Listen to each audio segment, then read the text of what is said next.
tugas mata kuliah jati diri untuk saya.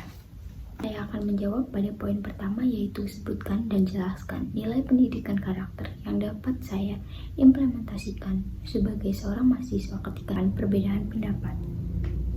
Untuk saya sendiri, ketika saya menemukan perbedaan pendapat, saya akan mengambil dua nilai pendidikan karakter, yaitu adalah toleransi dan demokrasi. Toleransi sendiri memiliki arti menghargai, yang dimana tidak hanya menghargai ras dan agama, tapi menghargai pendapat antara sesama makhluk hidup.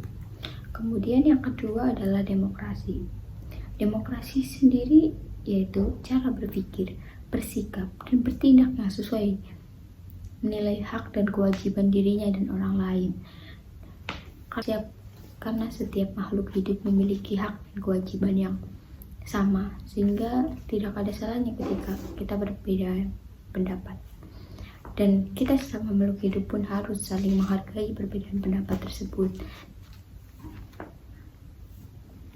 Sebelum saya memasuki kasus itu, ada baiknya saya menyampaikan latar belakang. Pembunuhan merupakan salah satu kejahatan yang telah banyak terjadi di seluruh dunia.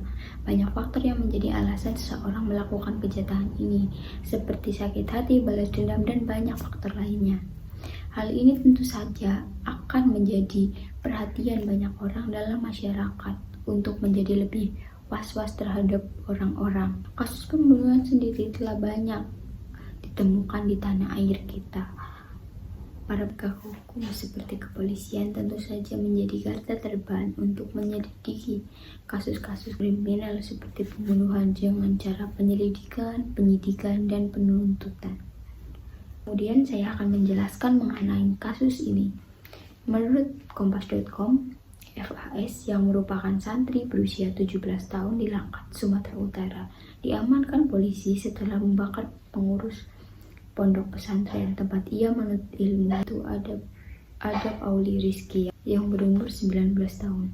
Akibat aksi pelaku, korban mengalami luka bakar 80% di bagian wajah, punggung, tangan, kaki, serta dada.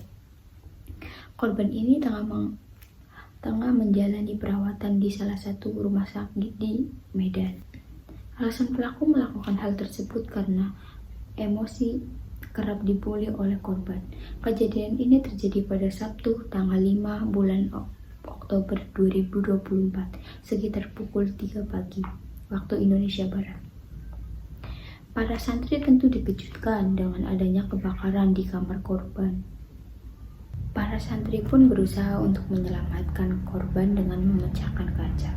Polisi kemudian melakukan penyelidikan dan menemukan kejanggalan. Saat itu, saksi yang diperiksa mengatakan ada seseorang keluar dari masjid dan lari ke kebun. Lalu santri tersebut masuk ke masjid dan melihat kamar pengurus penjaga pesantren sudah terbakar. Di hasil pendalaman, saksi tersebut merupakan dalang dari pembakaran ini. Ia mengatakan, 2 hari sebelum kejadian, VAS ternyata sempat meminta santri junior untuk membelikan pertalit. Saat sedang piket jaga malam, pelaku melihat korban tersebut tertidur di kamar masjid, lalu pelaku mengambil karpet dan menyiramnya dengan pertalit, lalu disulut dengan api. Kemudian yang terakhir adalah solusi. Solusi dari kasus ini adalah setelah ini seharusnya korban dan pelaku harus mendapatkan pendidikan karakter. Yang dimana kasus ini adalah bermula dengan pelaku membuli korban. Adapun untuk korban sendiri, dia harus mendapatkan perawatan yang intensif dan juga pengawasan terhadap psikologisnya, karena bisa saja dia mengalami trauma yang berkepanjangan akibat kejadian ini. Yang terakhir, saya akan menjelaskan solusi saya terhadap poin pertama. Ketika saya berada di posisi itu, saya tidak akan memaksakan kehendak orang lain mengenai berpendapat, karena setiap manusia memiliki hak dan kewajibannya mereka untuk berpendapat. Kita pun tidak boleh memaksakan perbedaan pendapat kita dengan orang lain. dan kita pula dapat menerima dengan lapang dada karena adanya perbedaan pendapat.